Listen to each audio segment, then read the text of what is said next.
I'll tell you, whether you're talking about childhood cancer or some sort of a procedure, every child gets a child life specialist. These are the fun folks here in the hospital.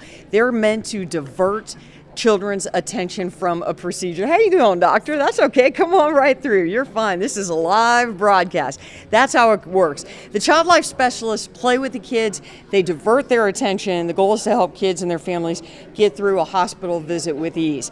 Ty Ackerman sat down with some of the child life specialists to get an inside look at how it works day to day. My day is usually filled with kids coming in for all kinds of procedures and surgeries. A lot of times they come here and they have no idea why they're here. Parents may be afraid to tell the child that they have a surgery that day. And so that's kind of where we come in.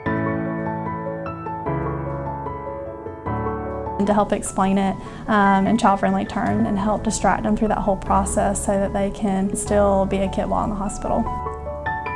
I'm a certified child life specialist at Beverly Knight Elson Children's Hospital. We help prepare them for any procedures they have. We help provide activities for them and just try to normalize the environment as much as we can. We have iPads and video games and board games and arts and crafts and toys, all kinds of things so that the kids have fun things to do while they're in an inpatient setting as well as an outpatient setting.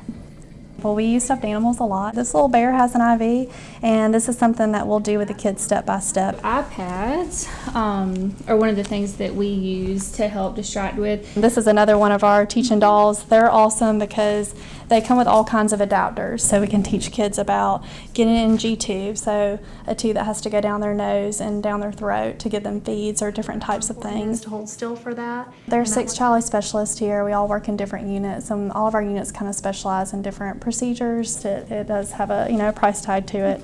If we put everything together collectively, probably I'd say about 10,000 maybe. Yeah. By helping the child be less scared, it takes some of that stress off the parent because no parent wants to see their child fearful or upset, and so it kind of helps us help the whole family. We've had lots of parents tell us how thankful they were that we were involved in their child's care, and they've said they've seen difference in their child once they come into the hospital, how terrified and afraid they are. And we go in and introduce services, and we're able to bring them things to do and play and help make it a little bit brighter while they're here.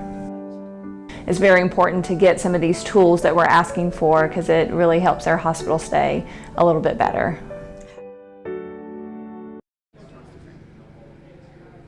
And Erin Whitlock is one of those awesome child life specialists, and you brought one of the dolls, the teaching dolls. This guy's name is George. Yep.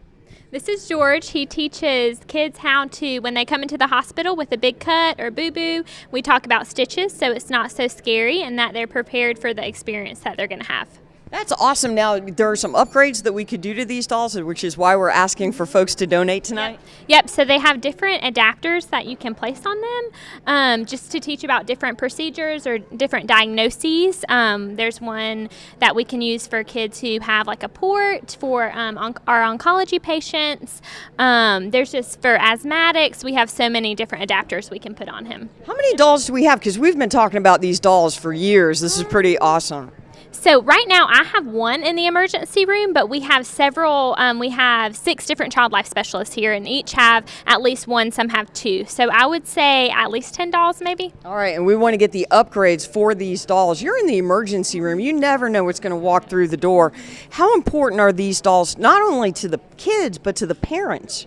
Well, lots of times the parents also don't know what these procedures are going to entail. So not only does it teach the kid about what's going to happen, but it teaches the parents too, and their siblings. Sometimes the siblings will join in and we'll all be doing stitches together on George. Yep. How cool is that? I mean, can you see the comfort in the child's eyes right away? Yes, I really can. And then during the procedure, while we're playing on the iPad, doing some distraction techniques, I can revert back and say, think about how good George did when you were doing his stitches, and think about when you cleaned his leg and it felt cold and wet. That's what we're about to do with you too. So. All right, Erin, great job. Thank you so much.